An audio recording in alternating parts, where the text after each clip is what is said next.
We interrupt this program to bring you an important Wayfair message. Wayfair's got style tips for every home. This is Styles McKenzie helping you make those rooms sing. Today's style tip. When it comes to making a statement, treat bold patterns like neutrals. Go wild, like an untamed animal print area rug under a rustic farmhouse table from Wayfair.com. Arr, fierce. This has been your Wayfair style tip to keep those interiors superior. Wayfair, every style, every home. Hey everyone, it's Laura. If you're loving the fall line, then you need to check out the new podcast, Killer Minds. Hosted by licensed forensic psychologist Dr. Tristin Engels and Crime House's Vanessa Richardson. Each episode of Killer Minds features a deep dive into the psychology of a notorious murderer, from infamous serial killers to ruthless cult leaders, deadly exes, and terrifying spree killers. Along with Vanessa's immersive storytelling full of high-stakes twists and turns, Dr. Engels will be providing expert analysis of the people involved, not just how they killed, but why. Charles Manson, Jeffrey Dahmer, Griselda Blanco, a.k.a. the Cocaine Godmother. These are just a few of the names that they'll be covering. It's about so much more than their crimes. It's about their minds. And now, here's a sneak peek of Killer Minds. From the moment he was born on November 12, 1934, Charles Manson's life was driven by deception. His birth certificate listed Kathleen and William Manson as his parents, but for years, Charles had no idea that William wasn't his father. That honor most likely belonged to a con artist named Colonel Scott. Colonel was Scott's given first name, but if people assumed he was in the Army, he didn't bother correcting them. That's how he caught Kathleen Maddox's attention at a dance club in Ironton, Ohio. He was 23. She was just 15. Kathleen was charmed by the older man she assumed was a military officer. So when she discovered she was pregnant sometime in the spring of 1934, Kathleen had no reason to doubt the colonel when he said he was being called away on duty. He promised he'd be back as soon as he could, but she never heard from him again. After a few months, Kathleen finally realized she'd been duped, and now she needed to find someone to help raise her soon-to-be newborn baby. That's when William Manson, who worked for a dry cleaning business, entered the picture. It's not really clear how the two of them met, but by the time Charles was born on November 12, 1934, Kathleen and William were married. However, it doesn't seem either of them was all that interested in parenting. William wasn't around much, and neither was Kathleen. Most days, she dropped Charles off with her mom so she could go out drinking with her brother. Let's discuss the impact of Charles's early childhood. Kathleen was a minor, so her judgment, reasoning, impulsiveness, decision-making, even emotional regulation is impaired because she did not have a fully developed frontal lobe. This also affects her ability to cope appropriately with the demands of being a new mother, not to mention any postpartum effects she may have had. And given that Charles's father conned his mother, she may have some conscious or unconscious resentment that she projected onto Charles as a result. Her seemingly desperate and impulsive decision to marry William appears to be driven by more societal pressures on unwed mothers back then, not necessarily a marriage that was built on love. And Charles later learning that William is not his biological father will more likely than not affect his sense of self-worth, his identity, and his trust. Kathleen abandoning Charles to go drinking indicates she may have an alcohol use disorder, and I also wonder if she drank while she was pregnant. That could have caused a prenatal injury, and if so, would warrant further exploration to understand Charles's development. Then there's the layer of Kathleen and William's disinterest in being parents. The effects of emotionally absent parents on children is well documented. Those children tend to have more difficulty with trust, with self-esteem, and forming healthy relationships. And when you compound that with the abandonment and that William wasn't his biological father, that is pretty profound. Nurturance is critical for a child's development.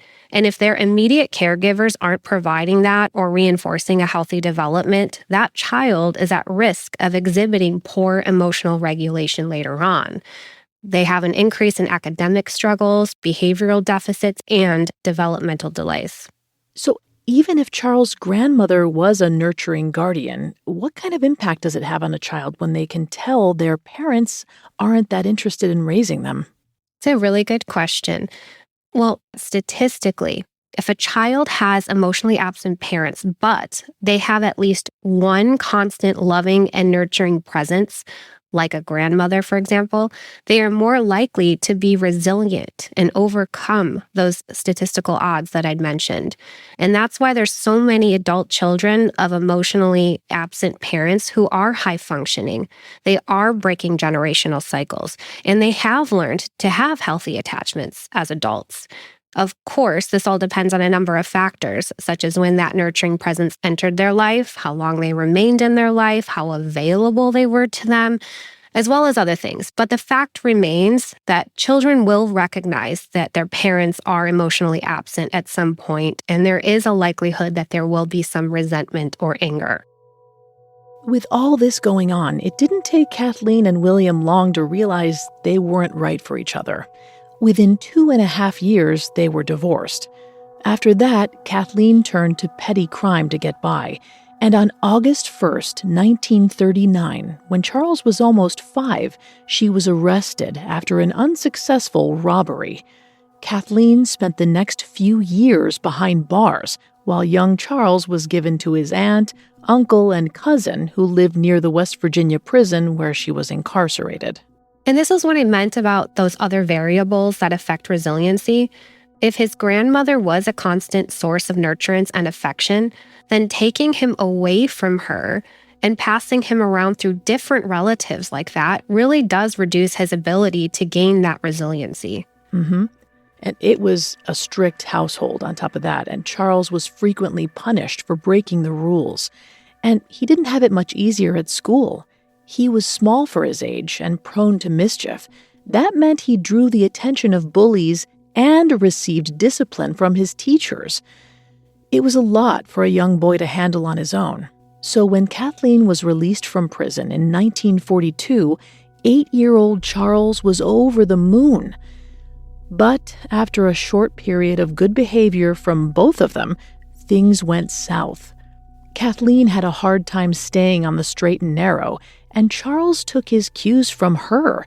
He stopped going to school and started stealing from local shops. By the time Kathleen finally decided to get her life on track in 1943, she couldn't control her son anymore. In 1947, when Charles was 12, she sent him to a reform school in Terre Haute, Indiana, called the Gibeau School for Boys.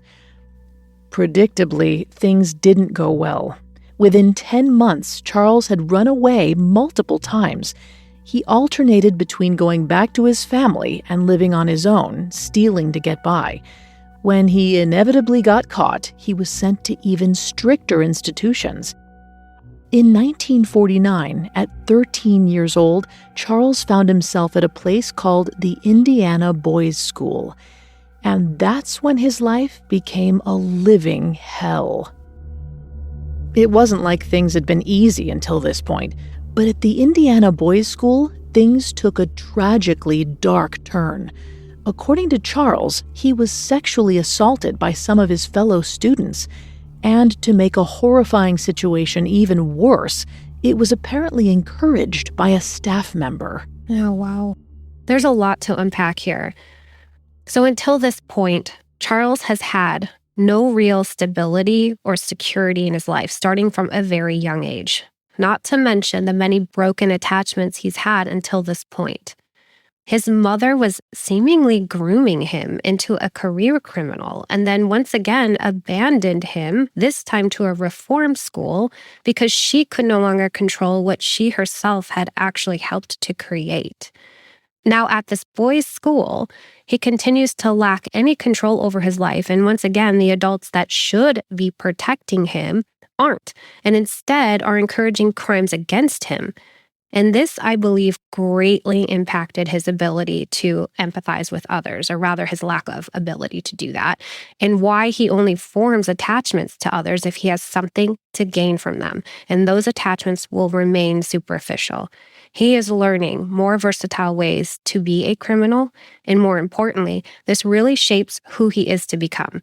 His lack of control is going to be overcompensated by a need to always be in control of everyone and everything around him, which we will definitely be getting into in detail as you take us through his story.